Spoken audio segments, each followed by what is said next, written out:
This channel does not promote any violent, harmful, or illegal activities. All content provided by this channel is meant for an educational purpose only. CAA অর্থাৎ citizenship amendment act এই ৬-৭টি documents যদি আপনার কাছে থাকে তাহলেই আবেদন করবেন। ৬ থেকে ৭টা ডকুমেন্ট একদম পারফেক্ট কিন্তু আপনার থাকতে হবে, তাহলেই আবেদন করতে পারবেন, না হলে কিন্তু পারবেন না।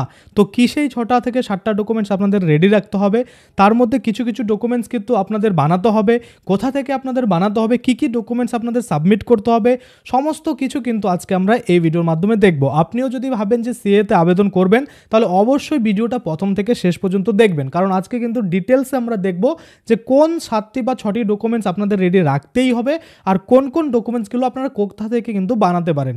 সমস্ত কিছু কিন্তু আমরা দেখব। সে হিন্দুত্বের সার্টিফিকেট হতে পারে, আপনার ক্যারেক্টার সার্টিফিকেট হতে পারে, অ্যাফিডেভিট হতে পারে, সমস্ত কিছু কিন্তু A to Z আজকে আমরা এই ভিডিওতে কভার করব। তার আগে বলে রাখি, অবশ্যই আপনারা যারা আবেদন করতে যাবেন তারা যেন 2014 সালের 31শে ডিসেম্বর মধ্যে প্রবেশ করে থাকেন, তাহলেই কিন্তু আবেদনটা করবেন, না হলে কিন্তু প্রথমেই আপনাদের বের করে দেওয়া হবে বা আপনাদের আবেদন করতেই কিন্তু ঢুকতে দেওয়া হবে না, কারণ সেখানে প্রথম কোশ্চেনই কিন্তু এটা থাকে, আপনারা সকলেই জানেন। তো আমরা প্রথমেই চলে যাই যে আপনাদের প্রথম ডকুমেন্টস কি লাগবে।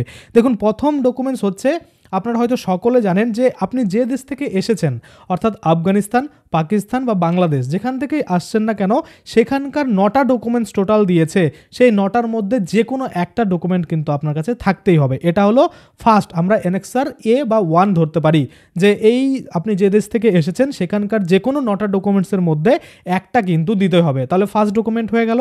দ্বিতীয়ত যেটা বলেছে সেটা হচ্ছে আপনি বর্তমানে যেখানে রয়েছেন অর্থাৎ ভারতে রয়েছেন, এখানকার যে কোনো একটা ডকুমেন্ট, এখানে কিন্তু টোটাল 19টা ডকুমেন্ট দিয়েছে, তার মধ্যে যে কোনো আপনাদের একটা লাগবে।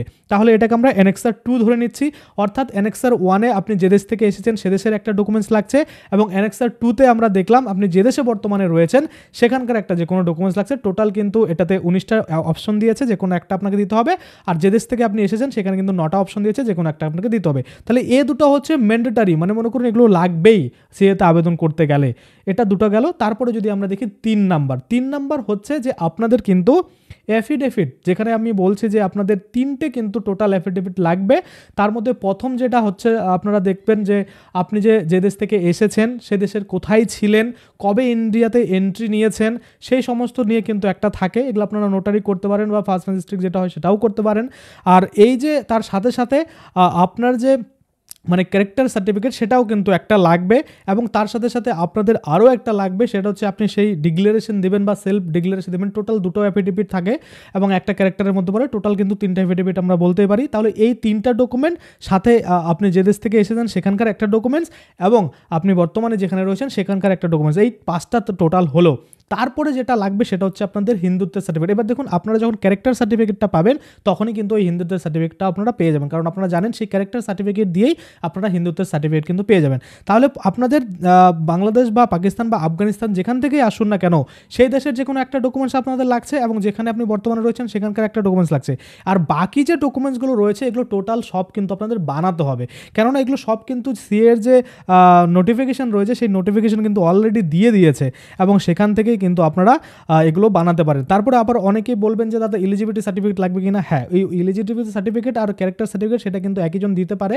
সেখানে যে কোনো গেজেটেড অফিসার কিন্তু তারা কিন্তু আপনাকে দিয়ে দেবে যে আপনি কোথা থেকে আসেন, আপনাকে মানে কোথা থেকে আসছেন, আগে আপনার অ্যাড্রেস কী ছিল, এবং বর্তমানে আপনি কোথায় রয়েছেন, আপনার বাবার নাম কি, আপনি আফগানিস্তান থেকে এসেছেন নাকি পাকিস্তান নাকি বাংলাদেশ, সেটা উল্লেখ করে সে কিন্তু আপনাকে চেনে, আপনাকে রেসিডেন্টাল সার্টিফিকেট যেমন দেয়, ক্যারেক্টার সার্টিফিকেট যেমন দেয় সেইভাবে কিন্তু দিয়ে দেবে, এবং সেই আধিকারিক কিন্তু সইশীল থাকবে, আর সেটাও কিন্তু আপনাদের লাগবে। তাহলে টোটাল মেনলি আমরা দেখলাম এই 5-6টা ডকুমেন্টস আপনাদের রেডি রাখতে হবে।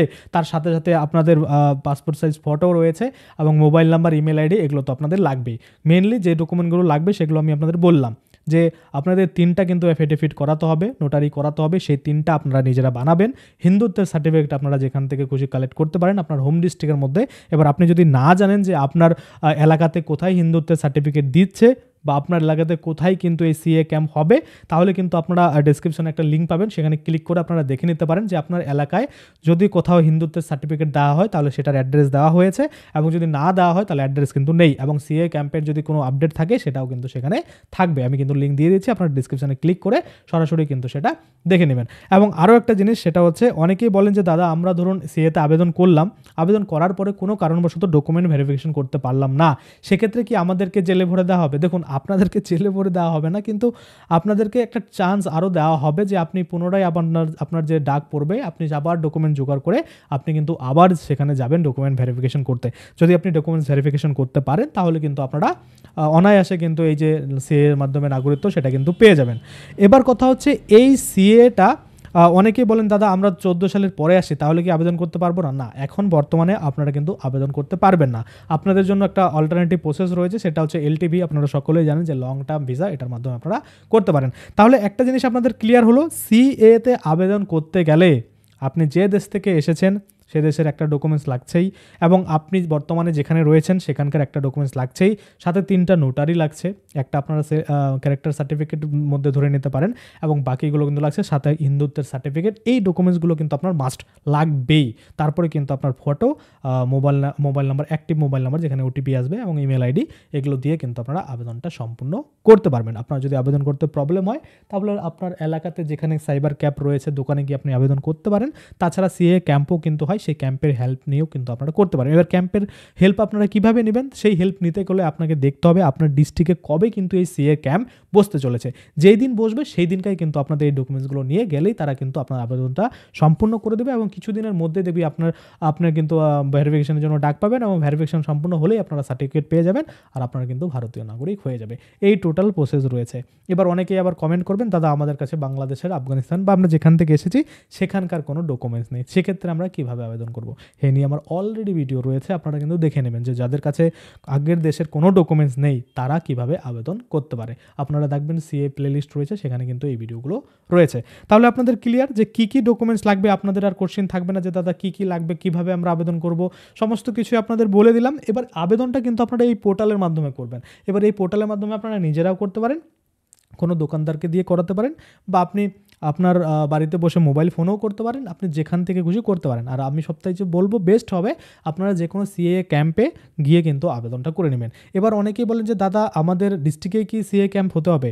না, এমনটা নয়। আপনার সিএ ক্যাম্প যে আপনার ডিস্ট্রিক্টেই হতে হবে এমনটা কিন্তু নয়। ধরুন আপনার পার্শ্ববর্তী কোনো ডিস্ট্রিক্টে হচ্ছে, আপনি সেখানে গিয়েও আবেদনটা করতে পারবেন, কিন্তু আপনার যে হিন্দুত্বের সার্টিফিকেট যেটা কালেক্ট করবেন সেটা কিন্তু আপনার জন্য হোম ডিস্ট্রিক্ট হয়।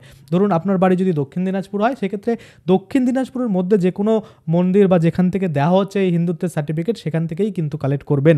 আপনি দক্ষিণ দিনাজপুর থেকে দিচ্ছে, তো আপনি উত্তর দিনাজপুর থেকে কালেক্ট করবেন না, বা যে ভারত সেবা আশ্রম ধরুন উত্তর দিনাজপুরে রয়েছে আপনি সেখান থেকে নিয়ে নিলেন, আপনি সেটা করবেন না। আপনি যে ডিস্ট্রিক্ট থেকে রয়েছেন হোম ডিস্ট্রিক্ট সেখান থেকেই কিন্তু নেবেন, কারণ এটা বারংবার দেখেছি আমরা, বলা হচ্ছে যে আপনার হোম ডিস্ট্রিক্টেই আপনাকে চেনবে। বা আপনার ধরুন আমি বলি আপনার যে ক্যারেক্টার সার্টিফিকেট, আপনার যে রেসিডেন্টাল সার্টিফিকেট সেটা কারা দেবে? আপনার লোকালে যারা রয়েছে। আমি তো ধরুন আপনার বাড়ি আরেক ডিস্ট্রিক্ট, আমার বাড়ি আরেক ডিস্ট্রিক্ট, আমি তো আপনাকে চিনি না, জানি না, তো সেক্ষেত্রে আপনি এখানে থাকেন না, আপনার এখানকার রেসিডেন্ট কিনা, কতদিন ধরে আছেন, কি করেন, কিছুই তো আমি জানি না, আপনার গুড ক্যারেক্টার রয়েছে কিনা কিছুই জানা নেই। সেক্ষেত্রে রেসিডেন্ট আমি তো আপনার হতে পারি না, বা আপনাকে আমি রেসিডেন্টাল সার্টিফিকেট বা ক্যারেক্টার সার্টিফিকেট প্রোভাইড করতে পারি না। সেরকম ব্যাপারটা হচ্ছে হিন্দুত্বের সার্টিফিকেটটা আপনি যে ডিস্ট্রিক্ট থেকে রয়েছেন সেই ডিস্ট্রিক্ট থেকে কালেক্ট করতে পারেন।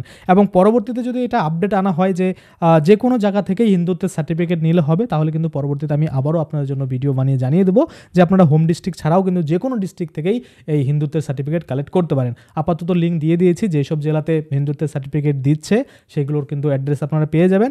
এবং কিছু সিএ ক্যাম্প হচ্ছে, আপনারা জানেন যে কয়েকদিন আগে 2-3 দিন আগে কিন্তু এই বালুরঘাটেও হয়ে গেল, এরকম উত্তর দিনাজপুর, মালদা, মুর্শিদাবাদ, নদিয়াতেও হচ্ছে, আর অন্যান্য জায়গায় হচ্ছে, সব জায়গায় কিন্তু হবে। আপনারা একটু খোঁজ রাখবেন, যেদিনকে এই ক্যাম্পটা বসবে সেদিনকে কিন্তু দৌড়ে আপনারা চলে যাবেন যে আপনার এই ডকুমেন্টসগুলো রয়েছে, আপনারা আবেদন কীভাবে করবেন সমস্ত কিছু গাইডেন্স দিয়ে আপনাদের কিন্তু আবেদনটা সম্পূর্ণ করিয়ে দেবে।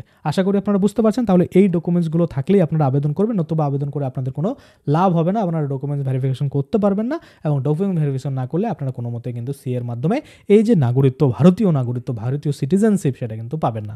আর ইতিমধ্যে আপনারা সকলেই জানেন যে এসআইআর শুরু হচ্ছে, এবং এসআইআর পরে এনপিআর, এবং তারপরে কিন্তু ভারত সরকার একটা স্মার্ট কার্ড দিবে, যেটার নাম দেওয়া হয়েছে যে স্মার্ট সিটিজেনশিপ কার্ড, বা যে এই যে স্মার্ট নাগরিকত্ব কার্ড সেটা কিন্তু দেওয়া হবে।